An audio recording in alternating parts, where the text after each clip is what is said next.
History tells us something uncomfortable. Power doesn't often grow out of peace. It rises out of crisis. When nations collapse into war, when economies crumble, when fear grips entire populations, governments step in with solutions. But those solutions often come at a cost: freedom. Sometimes the chaos is genuine. Other times it's exaggerated or even manufactured. Either way, one thing remains consistent: chaos is never wasted. In this deep dive, we'll uncover how governments throughout history, from ancient Rome to the modern superpowers of today, have used disorder to tighten their grip on society. We'll examine famous examples like the Reichstag fire, the Patriot Act after 9/11, and secret government programs hidden from the public. And by the end, you may begin to wonder, is chaos simply a tragedy of history, or is it sometimes by design? The psychology of fear and control. Human beings have a basic need, the need for safety. In times of chaos, when survival feels threatened, people naturally look to authority for protection, even if that means handing over freedoms. Psychologists and political scientists call this the crisis effect. It explains why approval ratings for leaders often skyrocket during national emergencies.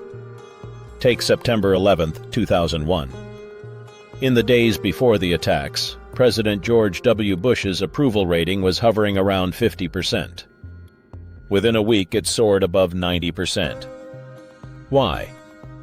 Because in moments of terror, people unite under leadership, no matter their previous opinions. Fear can erase political division overnight. This is the fundamental psychology that governments understand all too well. When people are scared, they'll accept almost anything that promises stability. Whether it's war, disease, or economic collapse, fear creates fertile ground for power to grow. Ancient Rome: bread, circuses, and manufactured chaos. Let's rewind almost 2,000 years to the Roman Empire. Rome was one of the most powerful civilizations in history, but it was also one of the most chaotic. Corruption, inflation, and political rivalries constantly threatened the empire. So how did emperors keep control of millions of restless citizens? They didn't solve the problems, they distracted the people. The strategy became known as bread and circuses. Free grain was handed out to the poor. Gladiator battles, chariot races, and massive public spectacles kept the population entertained. The idea was simple: keep people fed and distracted, and they'll ignore the deeper corruption and mismanagement of the state. Sound familiar? In modern times, while governments face political scandals, economic issues, or unpopular wars, the population is often distracted by mass entertainment, sports, celebrity drama, or viral media. Rome may have fallen centuries ago, but the principle of distraction remains very much alive. The Reichstag fire, fear-forged dictatorship. Fast forward to Germany, 1933. The Reichstag, Germany's parliament building, is set ablaze. The Nazis immediately blame communists, warning that a full uprising is coming. The nation, already unstable from economic depression and political infighting, descends into panic. Within hours, Adolf Hitler pushes through the Reichstag fire decree, suspending free speech, freedom of the press, and the right to assembly. Just weeks later, the Enabling Act gives Hitler unchecked authority, turning Germany into a dictatorship. Historians still debate whether the fire was set by communists, a lone arsonist, or staged by the Nazis themselves. But what isn't debated is the outcome. Chaos created an excuse for absolute power. This moment is often cited as one of the clearest examples of the formula that conspiracy researchers call problem, reaction, solution. Problem, reaction, solution. The power formula. This formula is deceptively simple. Problem: a crisis emerges, either real, exaggerated, or manufactured. Reaction: the public panics and demands safety. Solution: the government delivers, but with new restrictions, new laws, and more power centralized at the top. One famous example is the Gulf of Tonkin incident in 1964.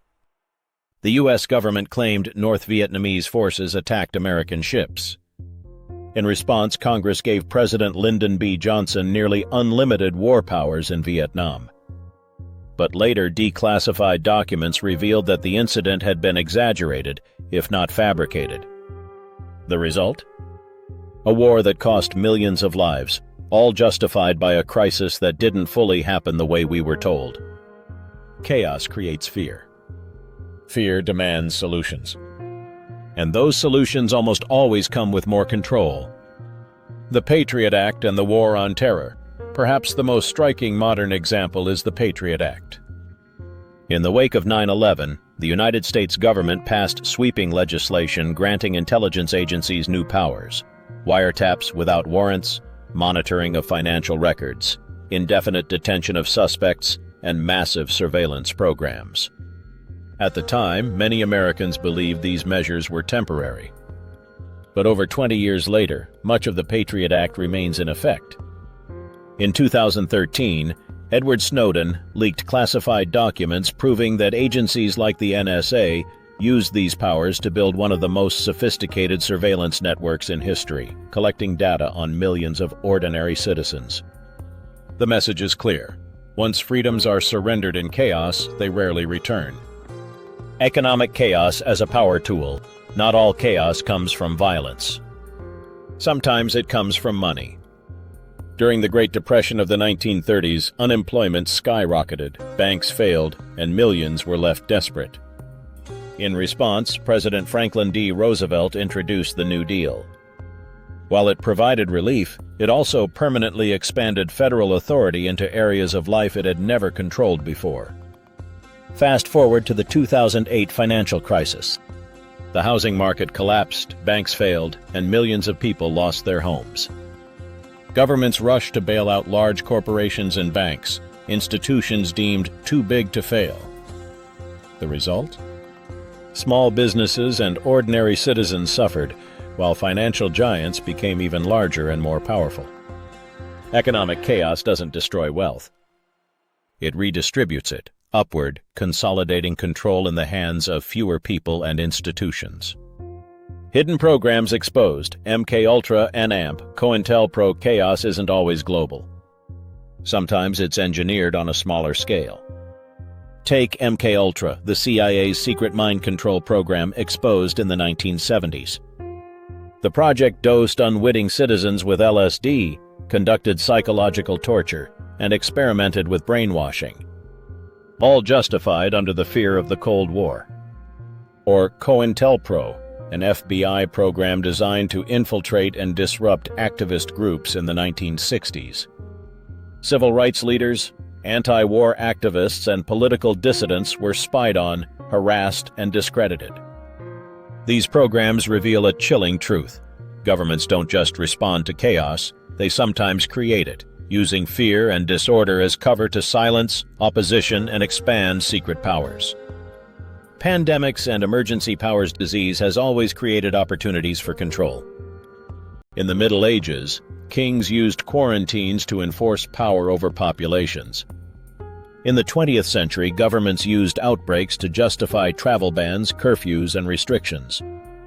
Most recently, during the COVID-19 pandemic, governments around the world imposed emergency powers, lockdowns, curfews, surveillance apps, even drones enforcing social distancing. Some of these measures ended. Others quietly remained. The lesson is clear. In times of health chaos, personal freedom becomes negotiable.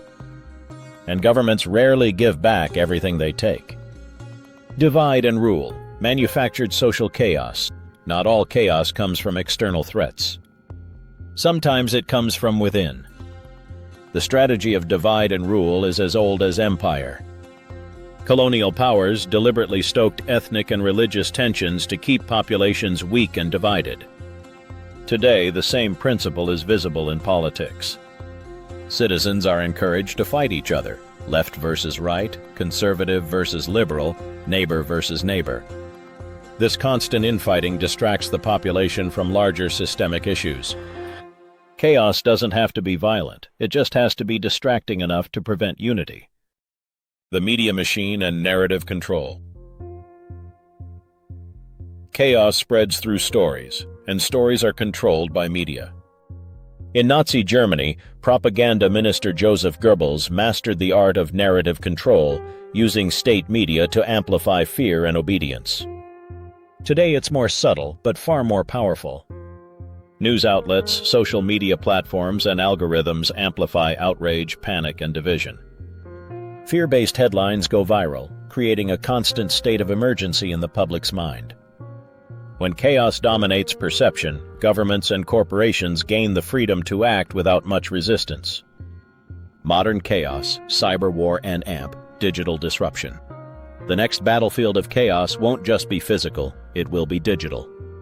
Imagine a cyber attack that shuts down power grids, hospitals, or banking systems.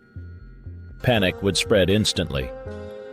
And in that panic, governments could step in with drastic solutions. Strict internet regulations, mandatory digital IDs, even the shutdown of online freedoms in the name of security. We've already seen previews. In 2022, Ukraine was hit with massive cyber attacks before and during the Russian invasion. In other countries, governments have completely shut down the internet during protests, citing security reasons. In the age of cyber war, digital chaos may become the most effective excuse for control we've ever seen. Who benefits from chaos? Whenever chaos erupts, we must ask the simplest question: who benefits? Wars create defense contracts for weapons manufacturers. Economic crashes consolidate wealth among the powerful. Terrorist attacks justify mass surveillance. Pandemics grant emergency powers. Social unrest justifies militarized policing. In nearly every case, chaos ends with power moving upward and freedom trickling downward. Reflection. Chaos is part of life. But history shows us that governments rarely let it go to waste. From Rome's circuses to Nazi Germany's fire, from 9/11 to global pandemics, the pattern is clear. Crisis leads to fear, fear leads to control, and control leads to power. The next time you see chaos on the news, ask yourself, is this just tragedy, or is it opportunity? Because in politics, chaos is never wasted.